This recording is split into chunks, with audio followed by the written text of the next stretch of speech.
Ram Hari Hari Hari Ram Ram Ram Hari Hari Hari Ram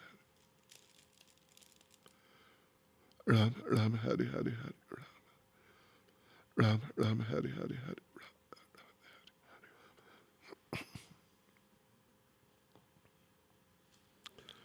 Ram Ram Hari Hari Hari Ram Hari Ram Ram Hari Hari Hari Ram Hari Ram Ram Hari Hari Hari Ram Hari Ram Ram Hari Hari Hari Ram Hari Ram Ram Hari Hari Hari Ram Hari Ram Ram Hari Hari Hari Ram Hari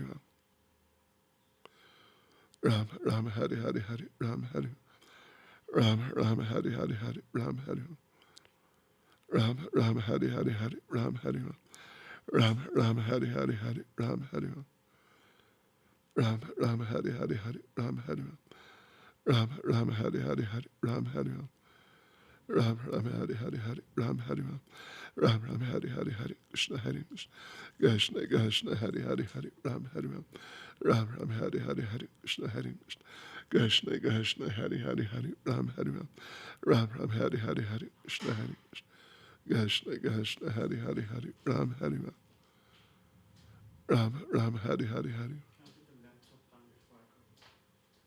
Where are you going? Okay. Yeah, sure. Hari Bol. Can you because, well, anyway, it's okay. If there seems to be an electrical storm really coming nearby, can you unplug my computer? Okay, no problem. Not now, and unplug the internet cable, which is plugged in the back. Okay, take it out. Okay, no So it's all disconnected from anything. If it starts to think when I'm taking things out and leaving it here, or running inside, I can't. Yeah, I mean, if it really starts, got to be pretty heavy. Okay. Ram Ram Hari Hari Hari Krishna Hari Krishna Krishna Hari Hari Hari Ram Ram Ram Hari Hari Hari Krishna Hari Krishna Krishna Hari Hari.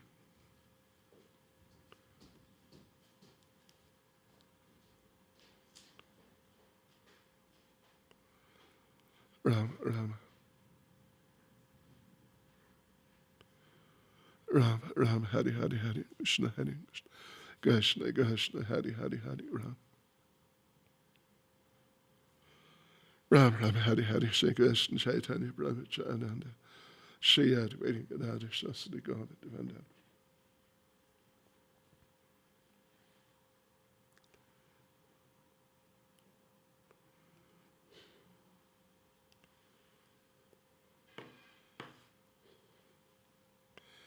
Shri Krishna Chaitanya Brahmacharya Shri Advaita Gadadhar Shastra Govardhana. Hare Krishna Krishna Krishna Hare Hare Hare Ram Hare Ram Ram Ram Hare Hare Hare Ram Hare Ram Ram Ram Hare Hare Hare Ram Hare Ram Ram Ram Hare Hare Hare Ram Hare Ram Ram Ram Hare Hare Hare Krishna Hare Krishna Krishna Hare Hare Hare Ram Hare Ram Ram Hare Hare Hare Ram Hare Ram Ram Ram Hare Hare Hare Ram Hare Ram Ram Ram Hare Hare Hare Krishna Hare Krishna Krishna Hare Hare Ram Ram Hare Hare Hare Ram Hare Ram Ram Hare Hare Hare Ram Hare Ram Ram Hare Hare Hare Krishna Hare Ram Ram Hare Hare Hare Ram Ram Ram Hare Hare Hare Ram Hare Ram Ram Ram Hare Hare. Okay. Hare Krishna, devotees. Let us begin our program for this evening. Srila Prabhupada-lilamrita. First of all, some prayers. Nama Om Vishnupadaya Krishna Prasna Bhutale Srimati Bhaktivedanta Swaminiti Namane Namaste Saraswati Devi Gauravani Pracharne Nirvishesha Shunyavadi Pastya Chadesh Tarne Shri Krishna Chaitanya Pramanityananda, Shri Advaita Gadadhar Shivas Adi Gaura Bhaktivinoda. Hare Krishna, Krishna Krishna, Hare Hare, Hare Rama, Rama Rama, Hare Hare. Vanchakapatarupyascha kripa sindhubhyevacha, patitanam pavanebhyo vaishnavebhyo namo namaha. Srila Prabhupada ki jai. So devotees, we are this evening starting chapter 7 of Prabhupada-lilamrita, titled Jhansi, the League of Devotees. And to start off, there's a little quotation from Srila Prabhupada. Wanted candidates from any nationality to qualify themselves as real Brahmins for preaching the teachings of Bhagavad Gita for all practical purposes throughout the whole world. Deserving candidates will be provided with free boarding and lodging. Apply A.C. Bhaktivedanta, founder and secretary of the League of Devotees, Bharati Bhavan, P.O. Jhansi, UP.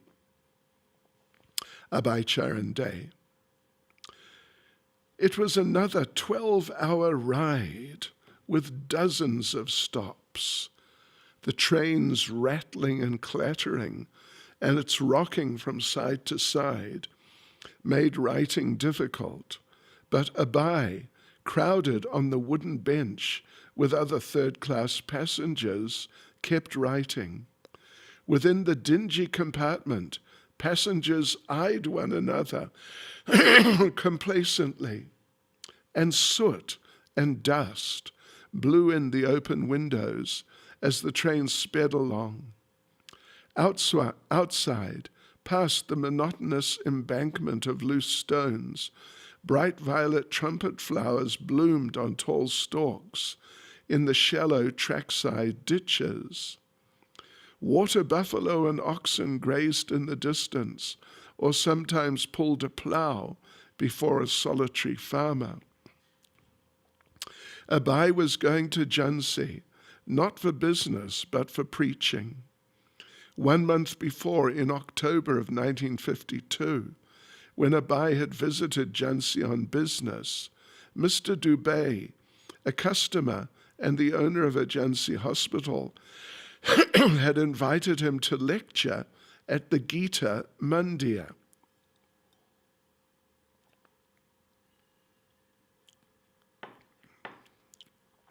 Many Jhansi people appreciated things religious or humanitarian, whether from Vaishnavas, Theosophists, Mayavadis, politicians, or whatever.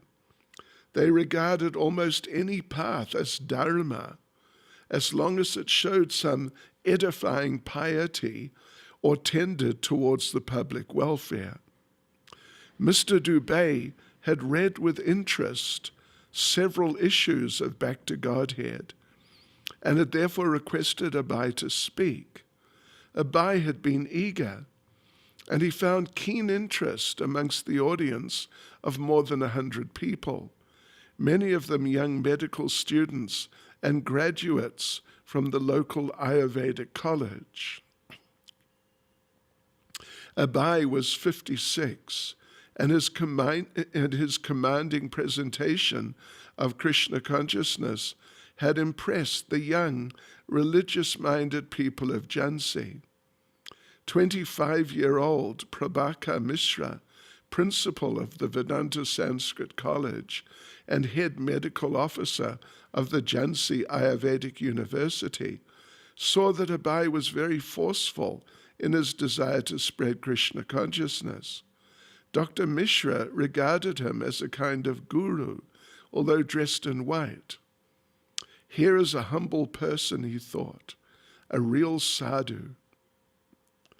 Short and stocky Dr. Shastri, just beginning his career in Ayurvedic medicine, was an active young man, fascinated by Abhay's purity and his vision of a world movement for distributing India's culture.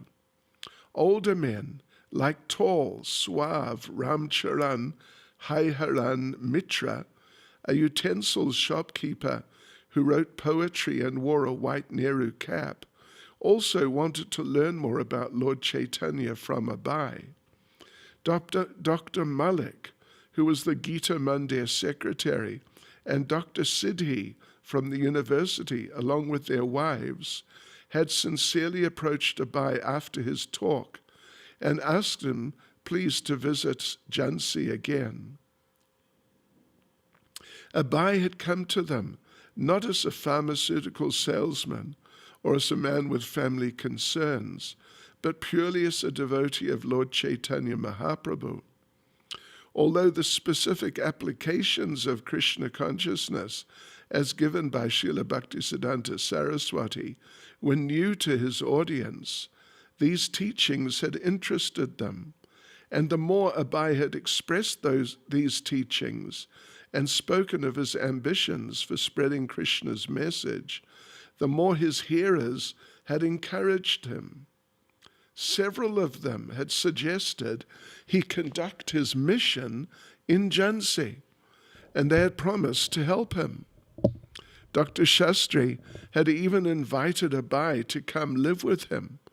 He would introduce Abai to important citizens and arrange for lectures in the various meeting places of Jhansi.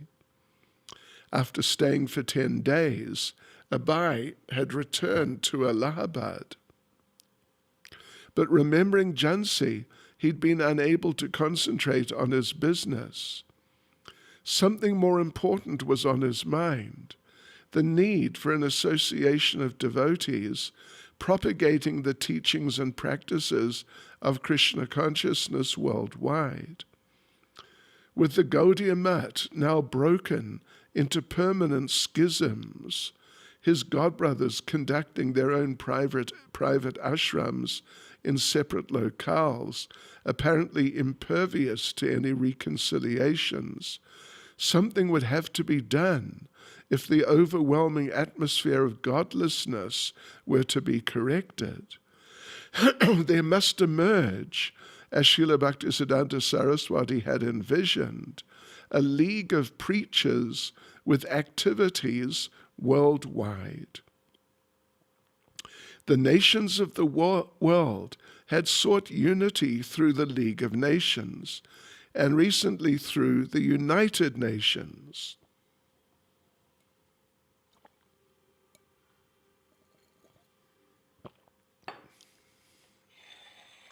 The League had failed, and so would the United Nations, unless it recognized the true spiritual unity and equality of all living beings in terms of their intimate relationship with the Supreme Personality of Godhead. Abai did not expect any good to come of such organizations. Though they wanted peace and unity, their attempts were simply another feature of godlessness. No, creating peace and unity was the duty of Vaishnavas. So Abai had been thinking that perhaps a likely place to start an organization of devotees would be Jhansi. It wasn't a major city, but at least he had found concerned people. The students had listened and accepted and had said they would help. Abai had sensed a certain lack of sincerity and depth in their appreciation, and a sentimentality that made him doubt their seriousness. But if he could find a few, or even one who was serious, then he would have a beginning. He wanted to preach. That was his mission. Besides, he was already getting older. If something were to begin, it should be now. So he would go to Jhansi again to stay for an indefinite duration. Without much concern for his Allahabad affairs, Abai left his pharmaceutical business with his son and nephew, informing them that he was going to Jhansi. As the train pulled into the station, Abai saw Dr. Shastri waving energetically. They rode together by Tunga to Dr. Shastri's dispensary, and the talkative, effusive doctor promised many preaching opportunities and interviews. Dr. Shastri also spoke of the law of Jhansi, means sort of, well, the law, the history, you could say.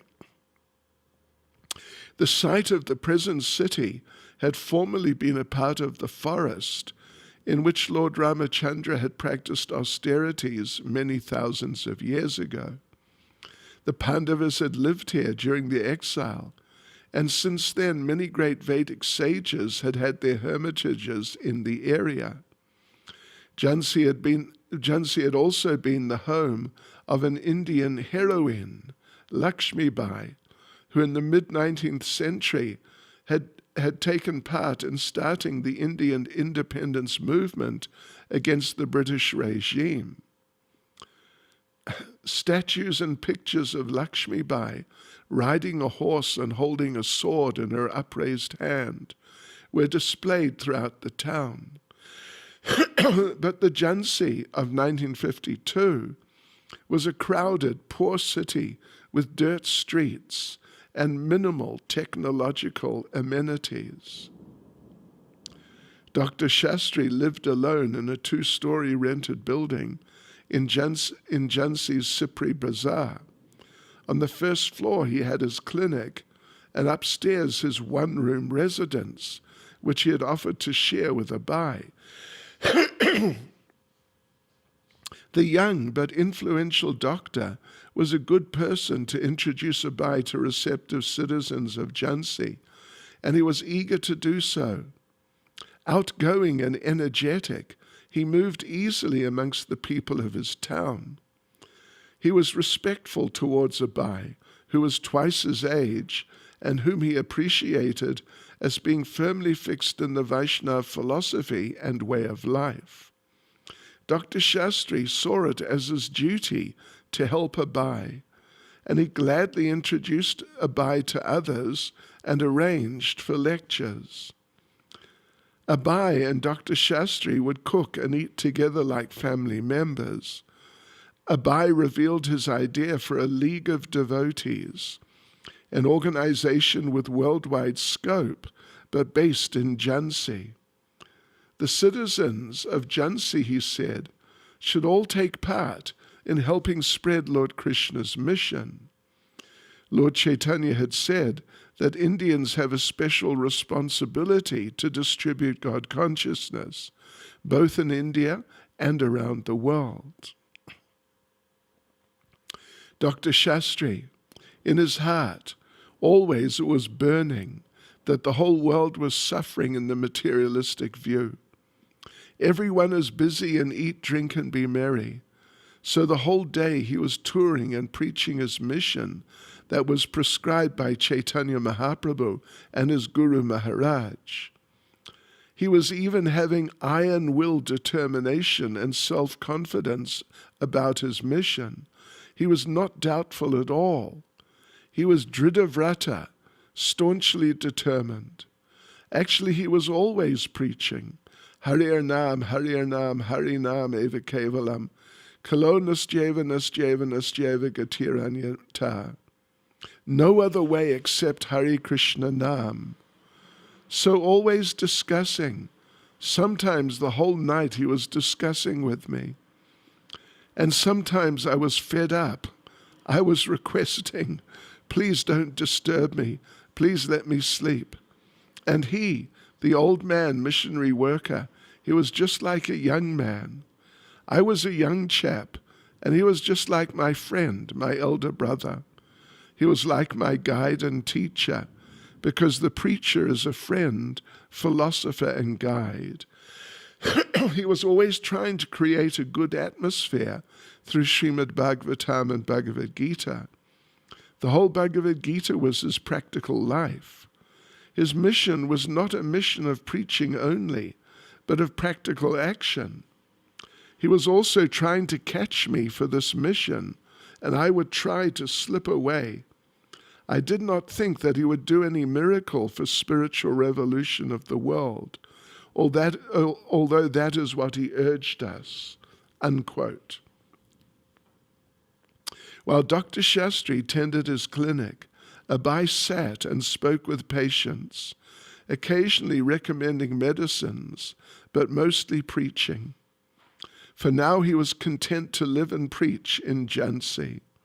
Here was life, people receptive to his preaching, who responded to his urging them to chant Hare Krishna. His desire and determination to leave everything else behind and preach day and night, depending on Krishna for the result, were increasing. He began regularly lecturing and chanting at various programs in the city, sometimes at several in one day. On Sundays, he would lecture at the Sadhana Mandir, another day at the Gita Mandir, another day at the Theosophical Society, and regularly in people's homes. Mr. Ram Mitra, the shopkeeper poet, maintained a Shiva temple near his home, and Abai began to perform kirtan and lecture there. Sometimes Mr. Mitra would speak in Hindi on Bhagavad Gita at the Sadhana Mandir, and Abai would attend. Sometimes Abai would visit Mr. Mitra at his utensils shop. The shop was in a crowded Jhansi bazaar and opened onto the busy street. Abai would sit down like an ordinary customer amid stacks of stainless steel buckets, plates, bowls, and lotas, and speak to Mr. Mitra and friends about Chaitanya Charitamrita. Or sometimes he would listen to Mr. Mitra tell about his published book of poetry and his literary reputation. Mr. Mitra saw that Abai's ambition was no less than to make the whole city of Jhansi alive with Krishna consciousness. Abai quoted Chaitanya Charitamrita: "One who has received the great fortune of taking birth in India should make his life perfect and then do good for others by spreading Krishna consciousness." And, Abai would add, "The whole world is waiting, Mr. Mitra, for our spiritual revolution." Mr. Mitra would nod, his handsome Nehru-like face forming a smile. But he saw that Abai wanted people to do more than merely listen to him. He wanted them to do something. Yeah, Prabhupada, it's just amazing. Just this indefatigable, untiring effort to preach pure Krishna consciousness, pure, is just amazing. It's just incredible, actually. Once, Mr. Mitra offered Abai a copy of his book, showing him the foreword by a famous man, and repeatedly mentioned that the great sadhu, Vinod Bhave, had liked the poems very much. When Mr. Mitra learnt that Abai was a regular milk drinker, he began offering Abai fresh milk daily from his cow, a black cow. And black cows, Mr. Mitra said, gave especially good milk. Well, I don't know about that. That's nice. Abai invited Mr. Mitra to accompany him on foot to nearby villages, along with a kirtan party for preaching. But Mr. Mitra declined, being unable to get anyone to tend the shop for him. Another young Ayurvedic doctor was Dr. Siddhi, who immediately expressed interest in Abai's enthusiastic plans for spreading Krishna consciousness. Dr. Siddhi: "He came several times to my place. I've got a kirtan room on my roof, and he performed kirtan there as well as at the Gita Mandir. We were also going daily to the Theosophical Society. There was an atmosphere, a very pious, sacred and calm atmosphere when the kirtan and preaching and lectures were performed. He used to play harmonium. We accompanied him for meeting people and preaching his mission. The main thing was to perform kirtan and give a lecture on the Bhagavad Gita and the life of Krishna. Chaitanya Mahaprabhu was his Lord, and I also loved him. He also loved Chaitanya Mahaprabhu. Radha Lal Malik, secretary of the Gita Mandir and Sadhana Mandir, began meeting often with Abai. Radha Lal Malik. I was very much influenced by him. I used to spend 3 or 4 hours every morning in his association. He had many, many big scriptures. He was mainly concerned about the books about Sri Chaitanya Mahaprabhu. He was also writing at that time. The president of the Gita Mandir and I both volunteered to cook for him.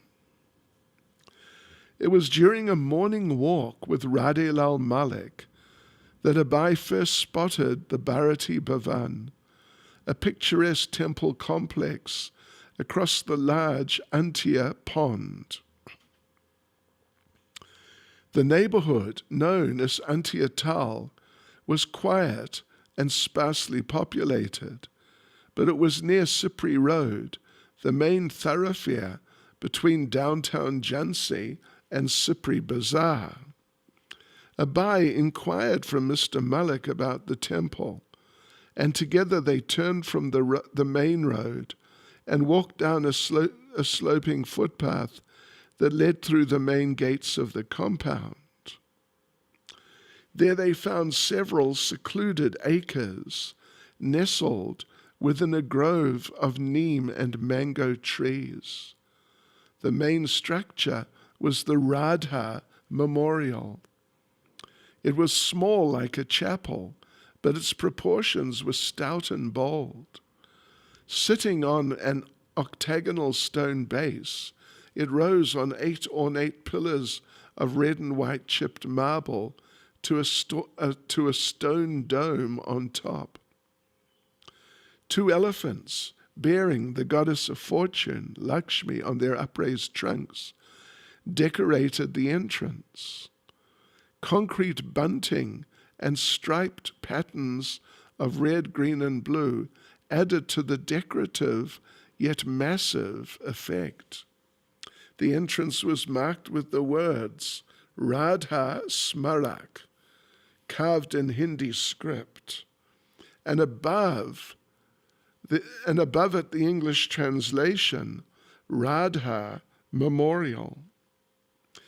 When Abai saw the Sanskrit inscription across the side of the stone temple, Hari Rama, Rama Rama, Hari Hari, he turned to Radha Lal Malik and said strongly, "The Lord has built this building for my use." From that moment, Abai was determined to have the building. Mr. Malik explained that the temple had been built in 1939 as a memorial to the wealthy Vaishnav landowner Radha Bai, but at the present was not in use. Dr. Prabhakar Mishra, whom Abai had already met on several occasions, was occupying some of the rooms, but otherwise it was deserted. Mr. Malik and Abai sought Dr. Mishra in his quarters in the main building, and when Dr. Mishra saw Abai's enthusiasm, he invited Abai to stay there with him. Dr. Mishra confirmed that except for his Sunday morning Gita class, the facility was sitting idle, and he welcomed Abai to carry on his writing and preaching there. Abai liked the idea. Immediately he began thinking of uses for the buildings, surveying the land with increasing interest. A second, larger building also with stone pillars and facades, held a hall and 5 rooms. Abai made mental plans for each room. In this room, kirtans and lectures with large gatherings. In this room, the deity of Lord Chaitanya Mahaprabhu. In these rooms, resident brahmacharis and sannyasis, guests here, an office there, the printing press here. There was even land for grazing a cow. It was a self-contained unit. Hundreds of people could come here for kirtan prasadam and discourses. Preachers could go out from here distributing Back to Godhead magazines. Some could even go abroad with Lord Chaitanya's message. As Abai and his companions walked through the compound, appreciating it as a suitable place to start an ashram, his companions encouraged him, saying they were sure that Mr. Reva Sankabayal, the agent who handled all the properties of Radha Bai's descendants, would have no objection to Abai's living there. Why couldn't the landlord give him the buildings? Abai asked. They were simply going to waste.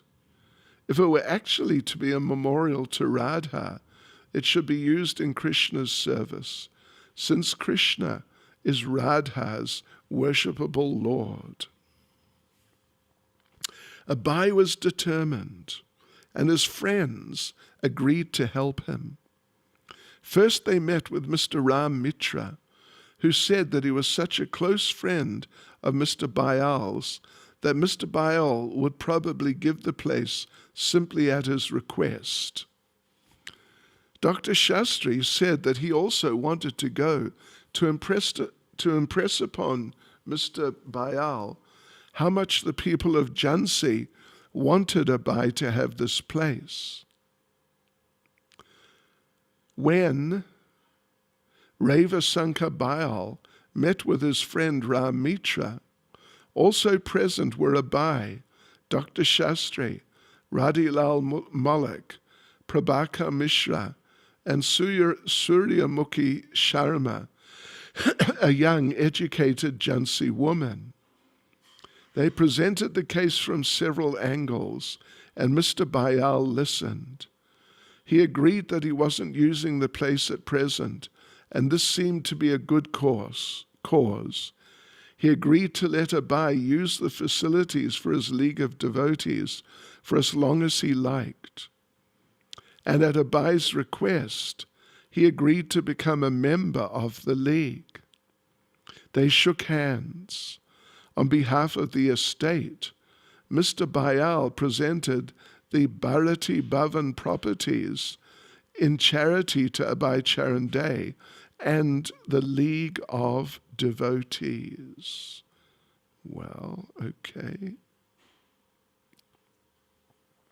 Let's see how it goes. During December and January, Abai prepared a League of Devotees charter. He wanted to begin vigorous, extensive preaching, following the example of his spiritual master. Once he began to set his goals to paper, the project immediately began to expand beyond Jhansi, beyond India. Of course, the League of Devotees was for the young people of Jhansi. They were already expressing great interest, but Abai's charter described more than merely evening classes and kirtan. It was a broad scheme, including a description of the 4 orders of society, Brahman, Kshatriya, Vaishya, and Sudra, and detailed plans to accommodate a worldwide religious movement. The charter set forth a probationary period for prospective members. It described spiritual initiation. It arranged for economic reciprocation between individual members and the League. It arranged to provide lodgings for preachers, and it defined prohibited activities. Quote, illegitimate connection with women, intoxicating habit, diets other than regulated strictly on vegetable kingdom, gambling, and unnecessary sporting or recreation enterprises. To establish his league with the registrar in Lucknow, Abai required a Memorandum of Association signed by the league members. In this document, which was to list the objectives of the society, Abai expressed his vision for the continuation of his spiritual master's mission. Like his godbrothers who had created new mats after the dissolution of the Gaudiya Mat, Abai was forming a new branch of the Gaudiya Sampradaya to be called the League of Devotees. He was not simply claiming proprietorship of a few buildings. He was establishing a Krishna-conscious society that would expand into a world movement. His intentions were clearly not insular, but were directed towards creating, quote, centers for spiritual development all over the world, unquote. Abai wrote, Lord Chaitanya revealed the transcendental process of approaching the absolute Godhead, and in his teachings, nothing appears to be absurd from the point of human reasoning, and nothing against any religion as accepted by the human and civilized world. In enumerating the League's goals, he included the opening of centers in all parts of the world, thus establishing the League as an international organization for spiritual developments through education, culture, as also by recruiting members from all nations, creeds, and castes, unquote.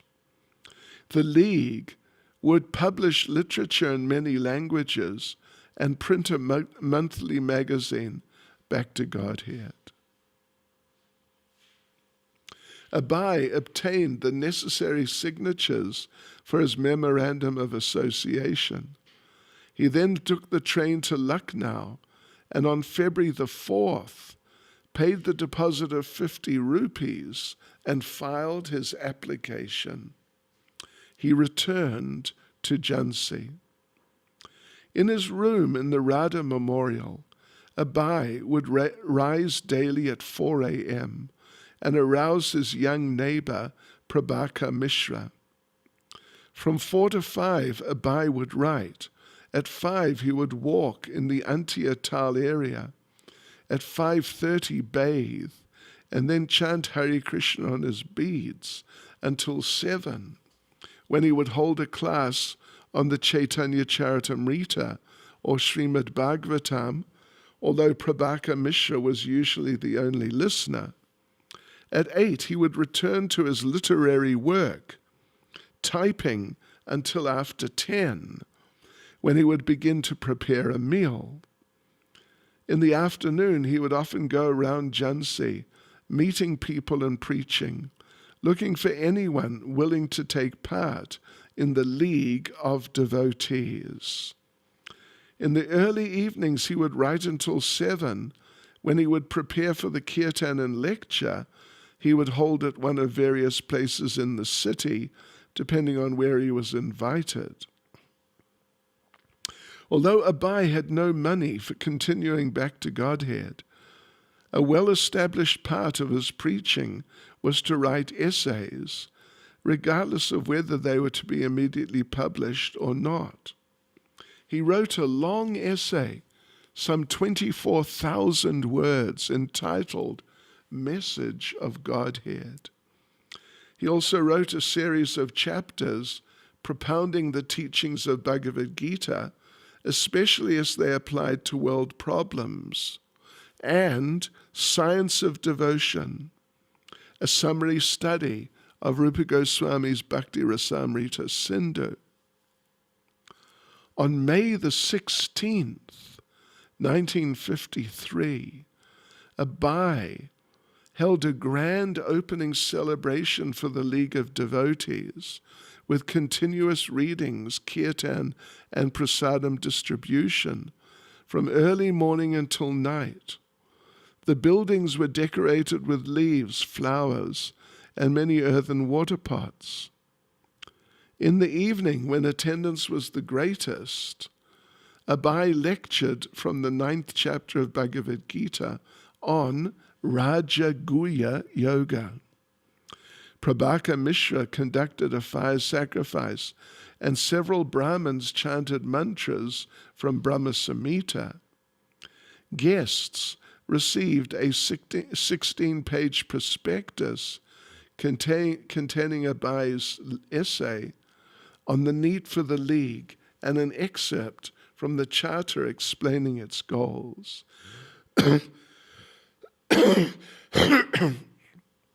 It was signed, Om Tat Sat, Abai Charanaravindo Bhaktivedanta, founder and secretary. The opening was a pleasant, auspicious event for the people of Jhansi, and hundreds gathered in the evening for Abai's lecture. Krishna. Dr. Sharma, a charter member of the League and editor of the Jhansi daily newspaper, had already publicized the event and was planning a write-up for the following day. The Gaudiya Patrika also reported on the opening. Quote, the editor of the local Theosophical Society, Sri Lakshmi Narayan Rajapali, was also present.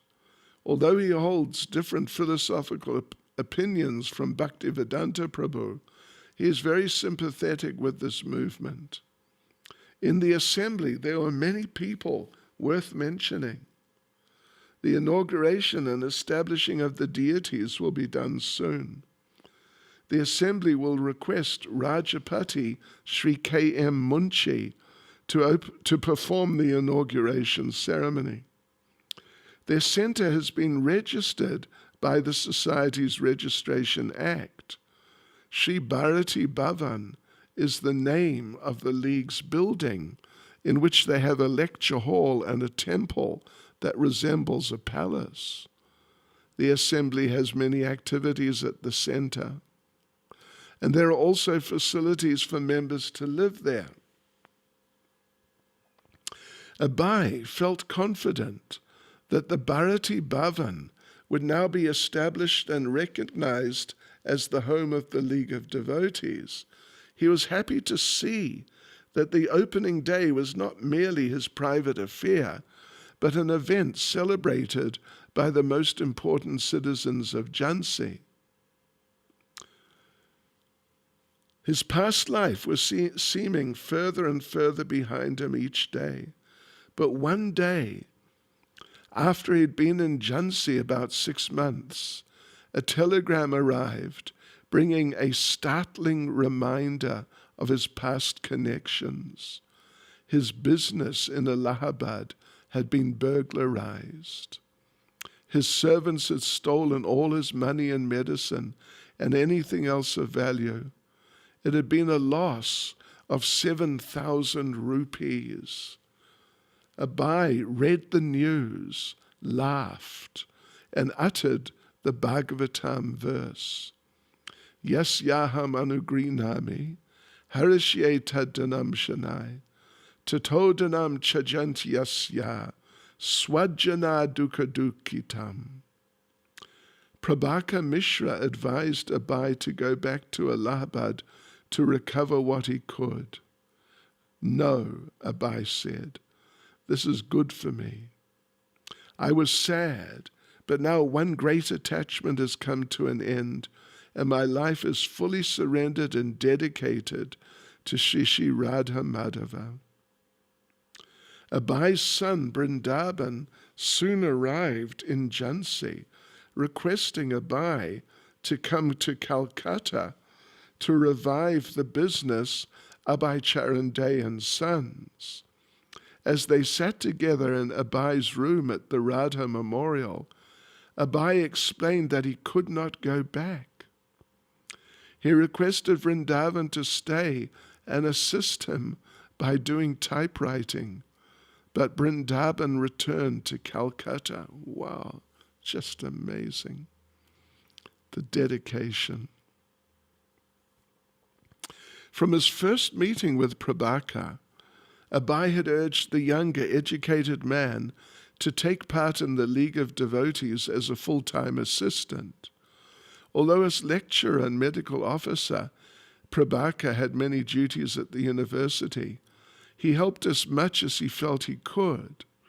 He soon became Abai's most active assistant. Abai appointed him secretary to the League, and after several months initiated him. Thus Abai became Prabhaka's spiritual master, and Prabhaka became Abai's first disciple. As a preacher, Abai was duty-bound to accept disciples, giving them the Hare Krishna mantra and the Parampara instructions he'd received, as he had received them from his spiritual master. Prabhaka, however, not being a completely surrendered disciple, remained independent, more like an assistant than a disciple. As university principal, Sanskrit scholar, and medical doctor, he continued to pursue his own interests also. Srila Prabhupada. That League of Devotees, I was alone. There were some students, but they were not so active. I was doing everything. I wanted to organize with Prabhaka Mishra and others, but they were not interested to devote their whole time. If you asked him to do full-time work, that he'd not do, but he was initiated. They were all learned scholars in Sanskrit, medical men.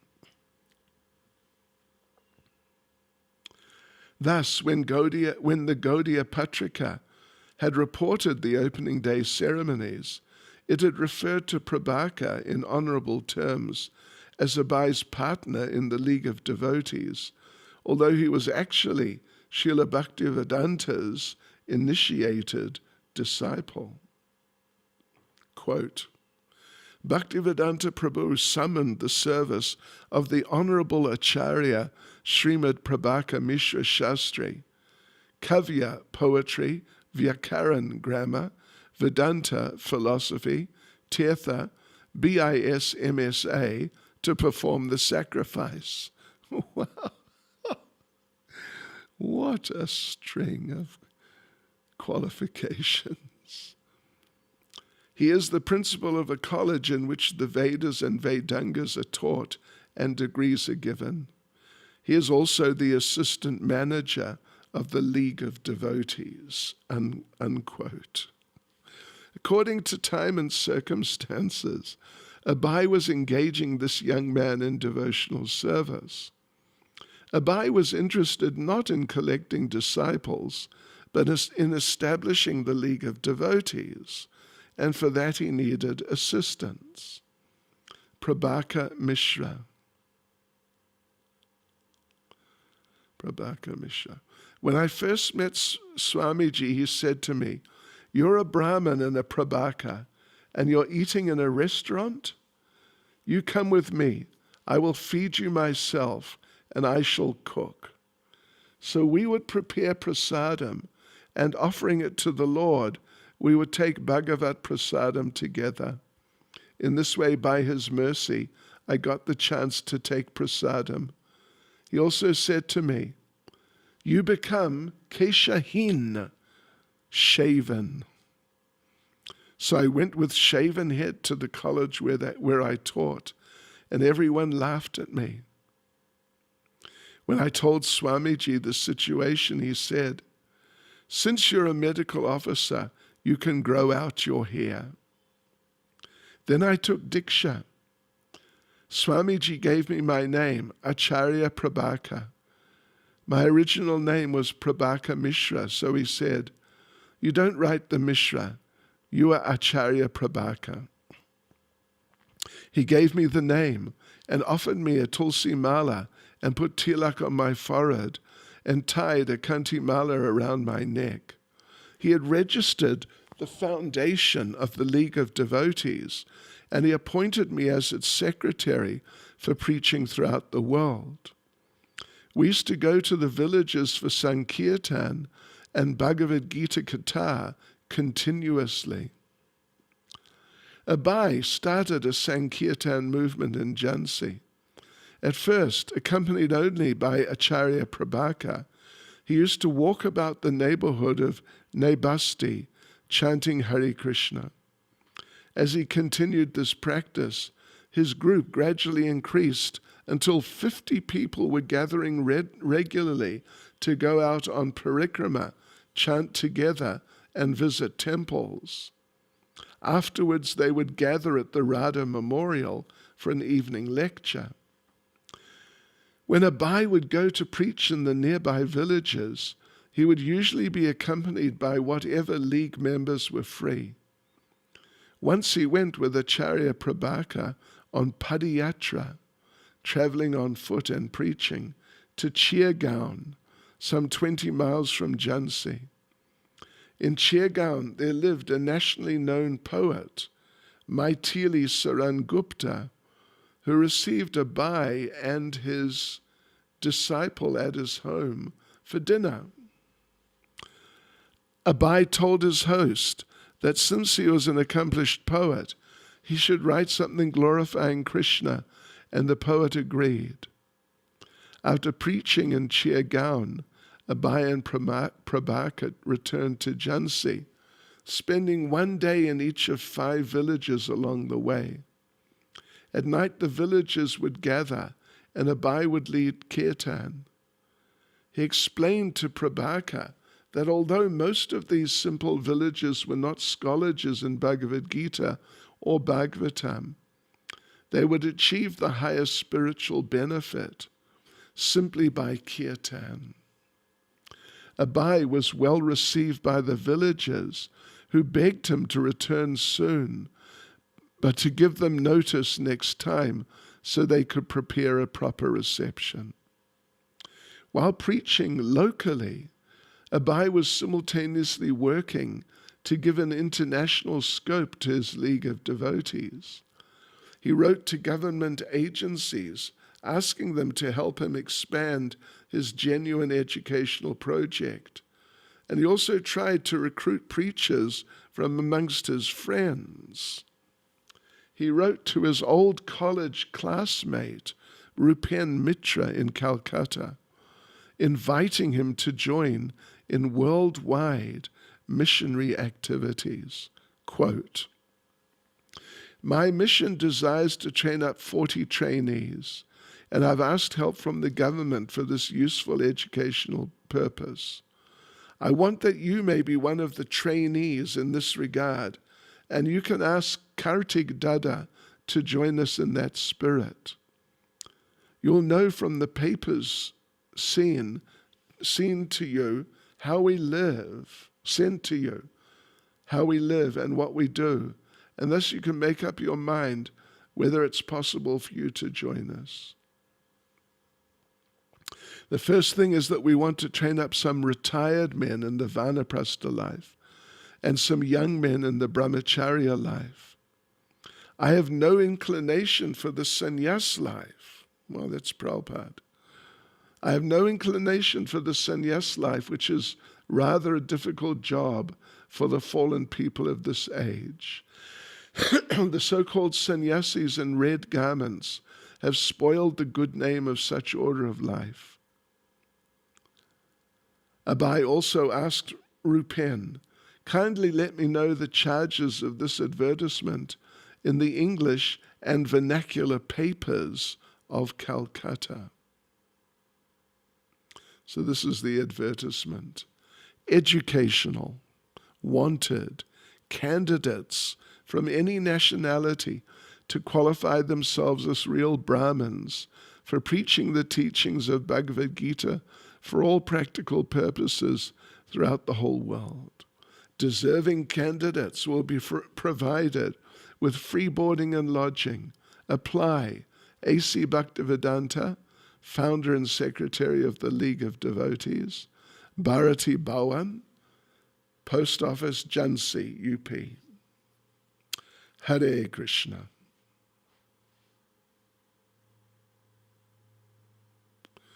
Srila Prabhupada ki jai.